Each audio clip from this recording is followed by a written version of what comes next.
silakan Ustaz.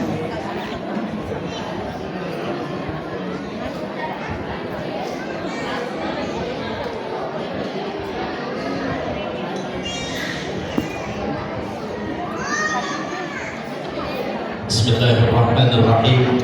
Assalamualaikum warahmatullahi wabarakatuh. Yang tidak jawab salam saya kalau ibu-ibu doakan suaminya nikah. Makanya jawab memang nih. Assalamualaikum warahmatullahi wabarakatuh. Man lagi. Alhamdulillahilladzi khalaqa lakum min anfusikum azwajan litaskunu ilaiha wa ja'ala bainakum mawaddatan wa rahmah inna fi dzalika laayatin liqaumin yatafakkarun. Asyhadu an la ilaha illallah wahdahu la syarika lah wa asyhadu anna Muhammadan 'abduhu wa rasuluh. Allahumma shalli ala sayyidina Muhammadin wa ala alihi wa sahbihi ajma'in. Amma ba'du. Ibu bapak, dua keluarga besar dari Andi Sana dengan Pak Nasir, alhamdulillah kita panjatkan puji syukur kehadiran Allah Subhanahu wa taala. Allah yang perkenankan kita hadir pada pagi sampai siang hari ini dalam rangka pernikahan Andi Sana dengan Adinda Muhammad Nasir. Tentu kita berharap mudah-mudahan insyaallah pernikahan ini insyaallah keluarganya menjadi keluarga yang sakinah dan mawaddah warahmah, amin. Diberikan keturunan yang saleh-saleh, amin. Insyaallah pernikahannya bukan hanya untuk dunia, tapi insyaallah nanti sampai di akhirat. Salawat dan salam mari kita haturkan berjunjungan kita Nabi Muhammad sallallahu alaihi wasallam, Nabi yang menjadi panutan kita dalam menjalankan seluruh aktivitas kehidupan kita. Ibu bapak, izin insyaallah saya berikan nasihat pernikahan tidak lama Ji. Kenapa? Secara psikologis orang yang paling susah dinasihati itu ada beberapa golongan. Pertama, teman hukum. Itu susah dinasihati Pak. Biar Ustaz menemani ceramah, kalau jamaahnya lapar, ikhwannya kenapa lama sekali Ustaznya ceramah?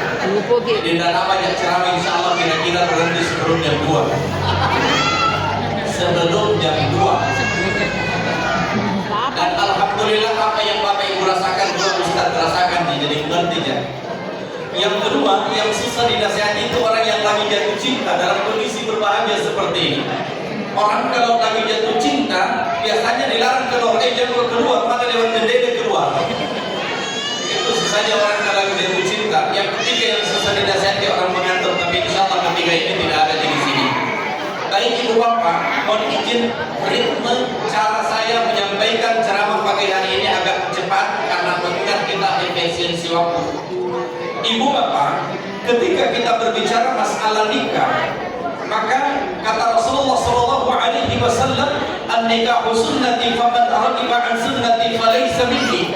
Nikah adalah sunnahku. Siapa yang diberikan kemampuan untuk menikah lantas tidak mau menikah, falaysa minni, bukan dari golonganku, kata Rasul. Jadi hati-hati ya anak muda ya yang sampai sekarang belum menikah dan sudah mampu nih. Kalau menikah dan belum menikah, maka nanti Nabi akan mengatakan bukan golongan umatku. Makanya cepat-cepat nih. Begitu juga kepada semua yang hadir di sini, terutama yang masih dalam kelompok PJSI. Apa itu PJSI? Persatuan Jomblo Seluruh Indonesia.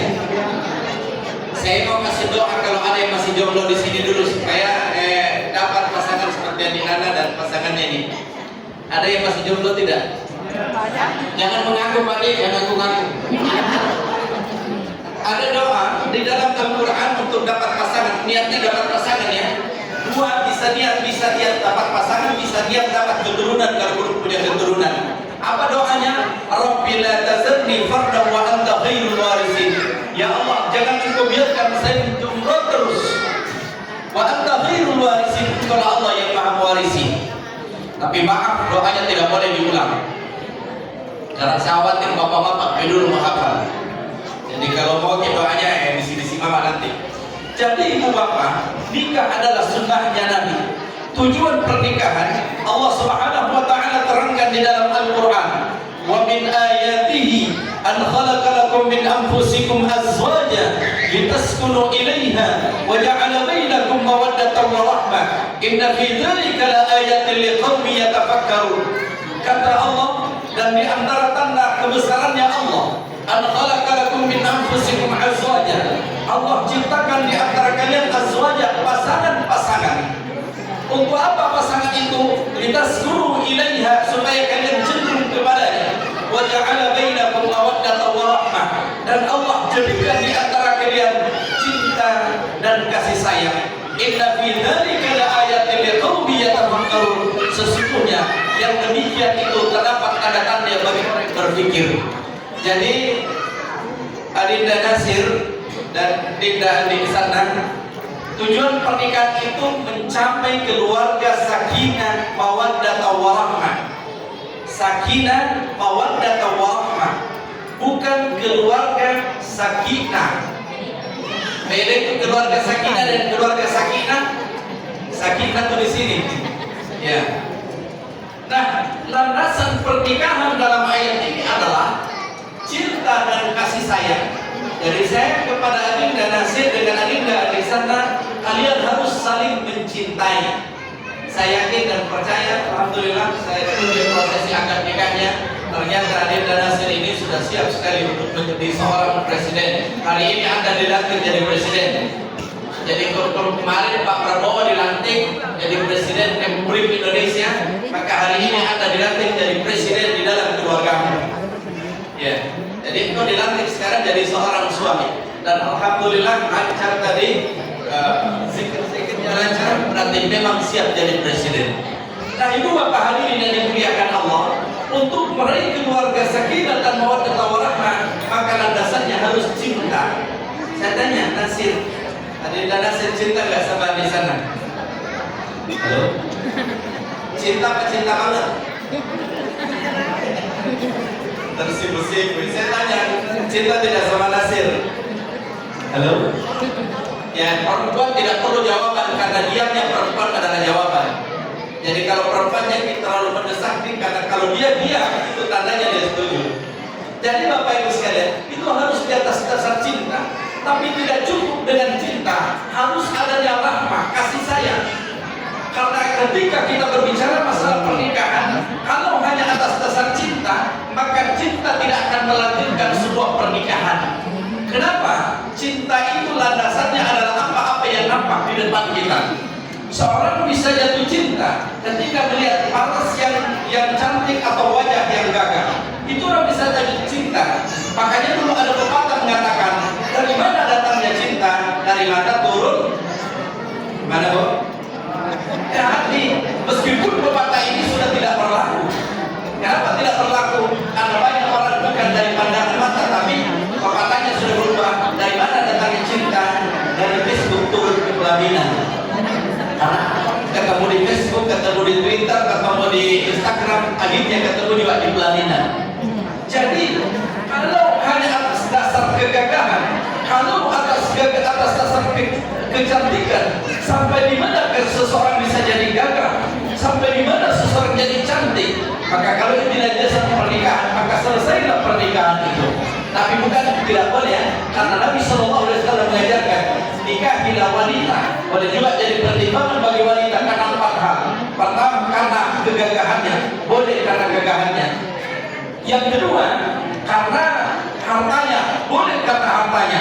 Yang ketiga, karena keturunannya, boleh karena keturunannya. Tapi kata Nabi, fasfar bizatin di taribat yadaka, jadikan agama sebagai landasan dalam sebuah pernikahan, karena itu yang melanjutkan pernikahan.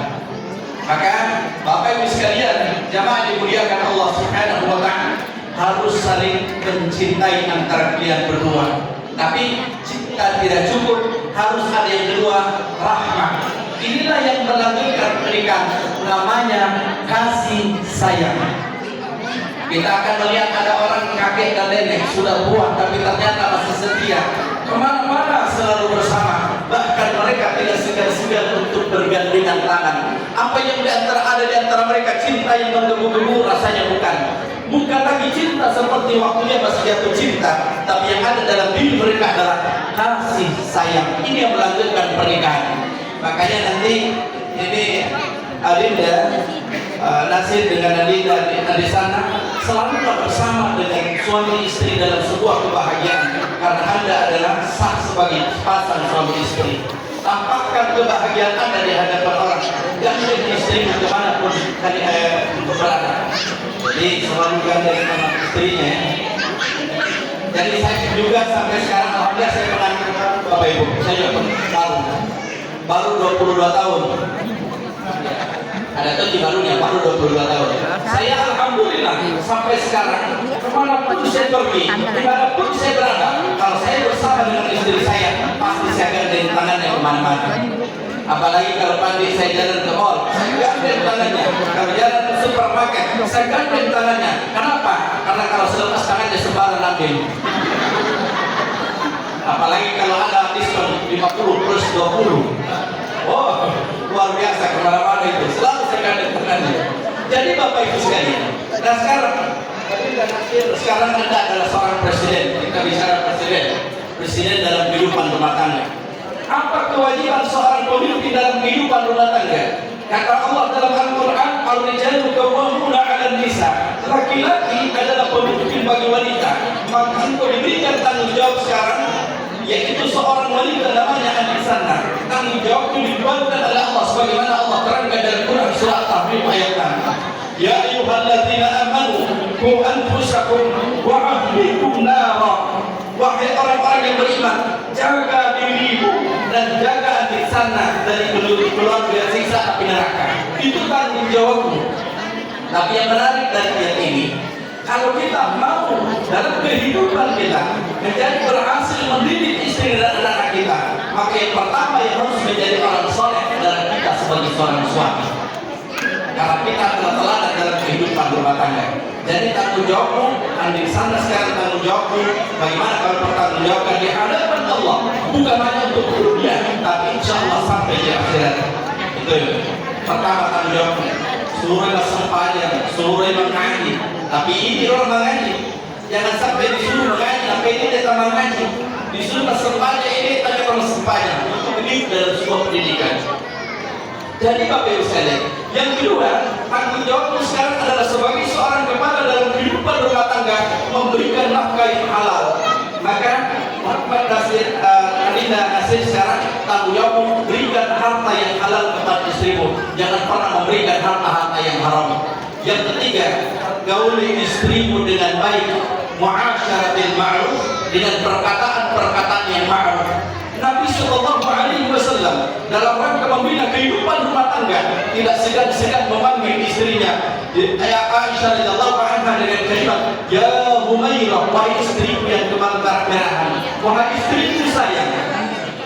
Tapi saya tanya buat ibu-ibu di sini, Bu, belum? Bu,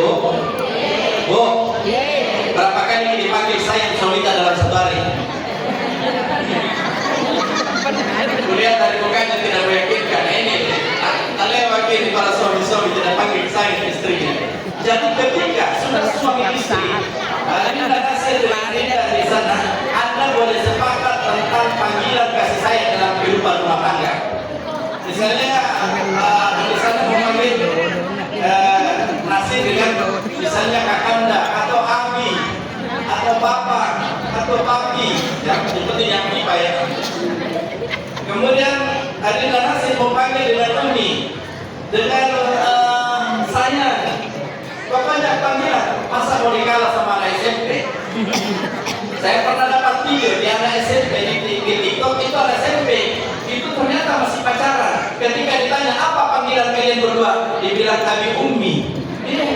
Baru SMP pacaran, panggilan kami umi. Astagfirullahaladzim. Jadi boleh panggilan-panggilan kesayangan di dalam kehidupan rumah tangga. Jadi hadirin yang mulia, sekarang Anisana statusku sekarang adalah sebagai seorang istri. Bagaimana kewajiban seorang istri dalam kehidupan rumah tangga? Pertama, perhatikan ini. Tapi para istri-istri, kewajiban pertama seorang istri adalah mentaati suami di dalam ketaatan kepada Allah. Agar terutama tidak kaitan. Yang pentingnya dalam kebenaran. Taati suami di dalam ketaatan kepada Allah. Sebab perempuan sebenarnya paling gampang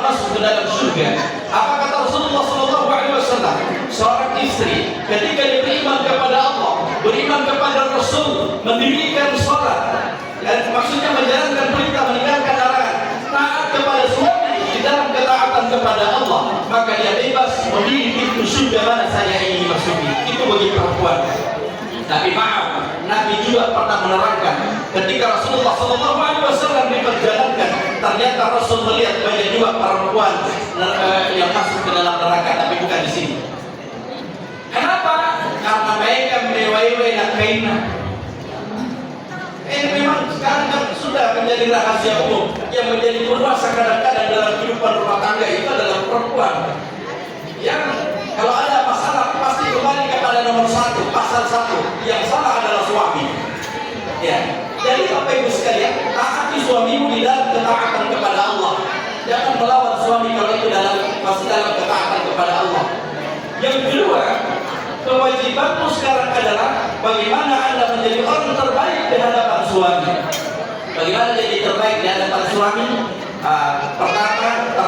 Pertama mensyukuri apa yang Allah berikan melalui suami. Maaf, di sana itu senyum, jangan diatur berdasarkan tanggal. Termasuk ibu di sini. Senyumnya terhadap suami jangan berdasarkan tanggal. Dan sebab itu tahu dari tanggal baru menyambut nyawa senyumnya lebar. Papa saya itu tanggal baru. Tapi dari waktu apa di tanggal berubah bentukannya, apalagi di akhir-akhir bulan. Jadi senyum itu harus jangan diatur berdasarkan tanggal. Selalu bersyukur nikmat Allah, karena sumber kebahagiaan adalah syukur. Kata Allah dalam Al-Quran, la in syakartum la azidannakum wa la in kafartum inna adzabi lasyadid. Kalau kau bersyukur saya tambah nikmat itu, tapi kalau kau ingkar sungguh azabku teramat sangat pedih. Syukuri apa yang Allah berikan. Kemudian kewajiban yang ketiga, selalulah tampil terbaik di hadapan suami. Sampai ibu-ibu, pelakon sekarang ada di mana? Maka saya pesankan jagai suami kita. Bagaimana jagai suami kita?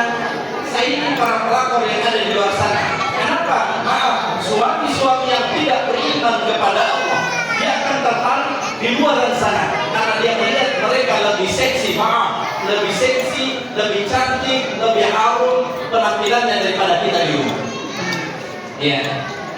Jangan kalau mau pergi pengantin kayak begini, saya lihat ini yang ada di sini kayak bidadari semua, cantik semua. Mau pergi arisan, cantiknya luar biasa. Mau pergi pengajian, cantiknya luar biasa. Tapi ada istri, ada perempuan giliran di rumah dasarnya 3 hari tidak pernah ganti. Ini di luar negeri, insya Allah di sini tidak jauh beda. Padahal apalagi mestinya seorang istri itu bagaimana penampilannya terbaik di hadapan suami, cantiknya, harumnya, seksinya itu harus di hadapan suami, bukan di hadapan orang lain. Maka jaga diri kalian dengan hal-hal seperti itu, jagai suami kita. Terakhir sebagai penutup, bangun kehidupan rumah tanggamu di atas landasan takwa. Karena Allah berfirman, "Wa may yattaqillaha yaj'al lahu makhraja wa yarzuqhu min haitsu la yahtasib." Siapa bertakwa kepada Allah, Allah beri jalan keluar masalahnya, dan Allah beri rezeki dari jalan yang tidak pernah dia sangka sebelumnya. Adinda nasi dengan adinda dari Nana dalam kehidupan ini, apalagi kehidupan rumah tangga, pasti kita akan menghadapi riak-riak dan ombak-ombak dalam kehidupan rumah tangga. Tapi kalau ada masalah, mintanya kepada Allah dan bentuk takwa. Karena kata Allah, niki maka Allah Subhanahu wa ta'ala dikasih jalan keluar masalahnya. Itu satu. Yang kedua, diberi rezeki dari jalan yang tidak pernah dia sangka sebelumnya. Itu syaratnya. Makanya kalau ada masalahmu, gak usah dicerita di media sosial, gak usah dicerita di Facebook, gak usah dicerita di TikTok. Ini sekarang jadi curhatan anak sebagian orang saya lihat di TikTok. Apalagi sekarang ini luar biasa, terjadi perseteruan antara apa yang terjadi perseteruan paling seru sekarang saya lihat di TikTok itu adalah para pengusaha skincare. Jadi perseteruan, saling caci maki, saling apa segala macam, luar biasa ya. Kalau ada masalah tidak usah di media sosial, tambah-tambah dulu saja. Minta saja kepada Allah, minta jalan keluar kepada Allah Subhanahu wa ta'ala, supaya seluruh masalahnya diberikan jalan keluar oleh Allah Subhanahu wa taala. Intinya bangun keluargamu di atas landasan agama. Ajalah kesalahan kalau Allah Subhanahu wa taala dari kongka papisangkan tata dimilai tata dimiri papisangkan kepada Allah Subhanahu wa taala. Itulah sumber kebahagiaan. Kalau Anda keluarga dalam kehidupan rumah tangga jauh dari Allah, maka jangan berharap ada kebahagiaan di dalamnya. Saya kira ini yang kita sampaikan, mudah-mudahan bermanfaat. Lain kali saya sambung kalau saya ada cara karena saya diundang nanti saya datang tidak tonji. Ya itu apa kesan kalau tidak diundang? Kita tutup dengan doa terutama untuk mempelai, mudah-mudahan insyaallah keluarganya sakinah dan insyaallah diberikan keturunan yang saleh dari Allah. Bismillahirrahmanirrahim. Alhamdulillahirabbil alamin. Allahumma shalli ala sayyidina Muhammad wa ala alihi wa sahbihi ajma'in. Allahumma ya Allah ya Ghaffar yang Maha Pengampun, ampuni dosa kami semua yang ada di sini ya Allah, yang kami sengaja maupun yang tidak kami sengaja, yang nampak maupun yang tersembunyi, dosa besar maupun dosa kecil kami. Ya Allah ya Rabb, ampuni dosa dan kesalahan kedua orang tua kami. Ya Allah, sayangi mereka sebagaimana mereka telah mendidik kami di waktu kecil. Allahumma ya Allah ya Rabb, pada pagi hari ini kami hadir dalam rangka pernikahan saudara kami yaitu Adinda Nasir dengan Anisana. Kami mohon jadikan keluarganya menjadi keluarga yang sakinah dan mawaddah warahmah ya Allah. Berikan senantiasa petunjuk-Mu di dalam menjalani hari-hari kehidupan rumah tangga mereka ya Allah. Hindarkan mereka dari segala macam fitnah dan kesulitan hidup ya Allah.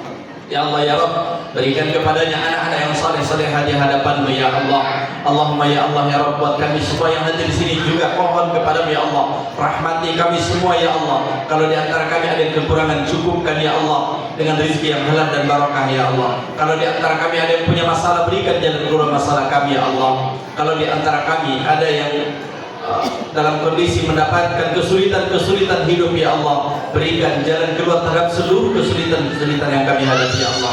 Allahumma rabbana taqabbal minna innaka antas samiul alim wa tub 'alaina innaka antat tawwabur rahim. Barakallahu laka wa baraka 'alayka wa jama'a bainakuma fi khair. Rabbana atina fid dunya hasanah wa fil akhirati hasanah wa qina 'adzabannar. Subhanakallahumma bihamdik asyhadu an la ilaha illa anta wa nastaghfiruka wa natubu ilaik. Subhana rabbika rabbil izzati amma yasifun wa salamun 'alal mursalin walhamdulillahi rabbil alamin. Assalamualaikum warahmatullahi wabarakatuh. Kami ucapkan kepada Ustaz Haji Baharudin Basir Kisagih yang luar biasa materi ceramah atau khutbah kami pada kesempatan kali ini, yang kami nilai sangat update, kekinian dan menggugah hati. Semoga bukan hanya pengantin baru yang dapat berkahnya, tapi kita semua yang hadir, terkhusus juga pengantin yang tua juga dapat berkah. Semoga keluarga kita semua menjadi keluarga sakinah warahmah dalam doa Allah Subhanahu wa taala. Baik Bapak Ibu mewakili keluarga besar di posisi sebelum kita menikmati dagangannya, kita saksikan dulu yaitu penyerahan cincin kawin ya. Cincin nikah, pemasangan ya, bukan penyerahan kembali, pemasangan cincin nikah dari mempelai pria ke mempelai wanita, demikian juga sebaliknya. Pada keluarga yang dipersilakan untuk segera mengambil tempat, disilakan. Mohon cara akad nikah, janji suci, ya, ikatan kasih sayang dan sebagainya. Ya, insya Allah semua berkah. Ya, sudah diimplementasikan. Baik Bapak Ibu yang kami hormati, mewakili kedua keluarga besar, kedua mempelai wanita, dalam hal ini keluarga besar Haji Umar, Haji Karniani almarhum, segenap keluarga besar dari pihak mempelai wanita, begitupun juga keluarga besar dari Bahar Haji Efudi dan semuanya, mengucapkan terima kasih yang penghormatan yang sebesar-besarnya kepada segenap tamu undangan yang telah hadir untuk memberikan doa restunya pada kesempatan